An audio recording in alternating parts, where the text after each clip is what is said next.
Hello বন্ধুরা, আজকের ভিডিওতে আমরা কথা বলবো নেপ্রোসিন 500 mg নিয়ে। এটি জনপ্রিয় ওষুধ যা অনেক ধরনের ব্যথা এবং প্রদাহ কমাতে ব্যবহৃত হয়। চলুন একদম স্টেপ বাই স্টেপ জানি কিভাবে এটি কাজ করে, কিভাবে সঠিক ডোজ নেবেন, এর পার্শ্ব প্রতিক্রিয়া কী হতে পারে এবং দাম সম্পর্কে। নেপ্রোসিন 500 mg একটি নন স্টেরয়েড অ্যান্টি ইনফ্ল্যামেটরি ড্রাগ বা NSAID যা ব্যথা ও প্রদাহ কমাতে ব্যবহৃত হয়। এটি সাধারণত মাথা ব্যথা, দাঁতের ব্যথা, আর্থ্রাইটিস, মাসিকের ব্যথা, সোজা পেশির ব্যথা, গেটে ব্যথা এবং অন্যান্য প্রদাহজনিত অবস্থায় ব্যবহার করা হয়। নেপ্রোসিন কাজ করে সাইক্লোঅক্সিজেনেজ কক্স এনজাইমের উপর, যা শরীরে প্রদাহ ও ব্যথা উৎপন্ন করার জন্য দায়ী।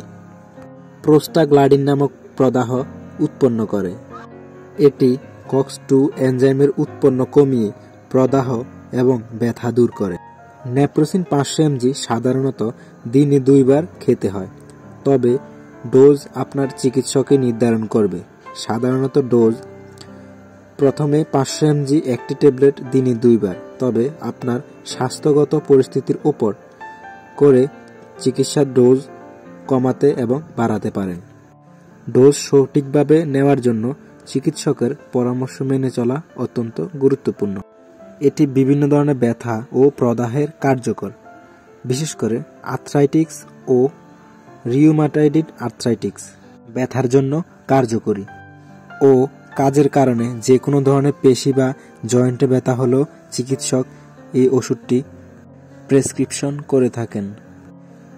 মহিলাদের পিরিয়ডের সময় ব্যথা হলে এই ওষুধ ব্যথা কমাতে সাহায্য করে।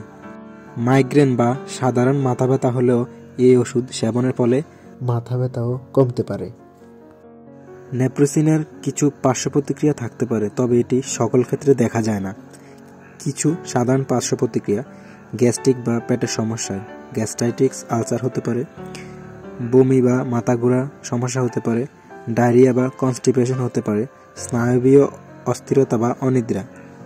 এই পার্শ্ব প্রতিক্রিয়াগুলো বেশি হলে বা গুরুতর যদি হয়ে থাকে তাহলে চিকিৎসকের পরামর্শ নিন।